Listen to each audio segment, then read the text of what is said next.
என் மகனே, நீ உன் செவியை ஞானத்திற்குச் சாய்த்து, உன் இருதயத்தை புத்திக்கு அமையப் பண்ணும் பொருட்டு, நீ என் வார்த்தைகளை ஏற்றுக்கொண்டு, என் கட்டளைகளை உன்னிடத்தில் பத்திரப்படுத்தி, ஞானத்தை வா என்று கூப்பிட்டு, புத்தியைச் சத்தமிட்டு அழைத்து, அதை வெள்ளியைப் போல் நாடி, புதையல்களைத் தேடுகிறது போல் தேடுவாயாகில், அப்பொழுது கர்த்தருக்குப் பயப்படுதல் இன்னதென்று நீ உணர்ந்து, தேவனை அறியும் அறிவைக் கண்டடைவாய். கர்த்தர் ஞானத்தைத் தருகிறார். அவர் வாய்நின்று அறிவும் புத்தியும் வரும். அவர் நீதிமான்களுக்கென்று மெய்ஞ்ஞானத்தை வைத்திருக்கிறார். உத்தமமாய் நடக்கிறவர்களுக்கு அவர் கேடகமாயிருக்கிறார். அவர் நியாயத்தின் நெறிகளைத் தற்காத்து, தம்முடைய பரிசுத்தவான்களின் பாதையைக் காப்பாற்றுகிறார்.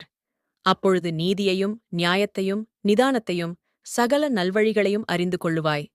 ஞானம் உன் இருதயத்தில் பிரவேசித்து, அறிவு உன் ஆத்துமாவுக்கு இன்பமாயிருக்கும்போது, நல்யோசனை உன்னைக் காப்பாற்றும், புத்தி உன்னைப் பாதுகாக்கும்.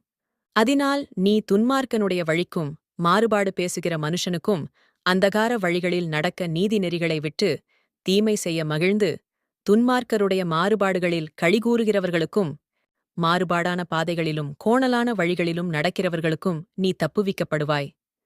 தன் இளவயதின் நாயகனை விட்டு, தன் தேவனுடைய உடன்படிக்கையை மறந்து, இச்சகமான வார்த்தைகளைப் பேசும் அந்நிய பெண்ணாகி பரஸ்திரீக்கும் தப்புவிக்கப்படுவாய். அவளுடைய வீடு மரணத்துக்கும், அவளுடைய பாதைகள் மரித்தோரிடத்திற்கும் சாய்கிறது. அவளிடத்தில் போகிறவர்களில் ஒருவரும் திரும்புகிறதில்லை, ஜீவ பாதைகளில் வந்து சேருகிறதுமில்லை.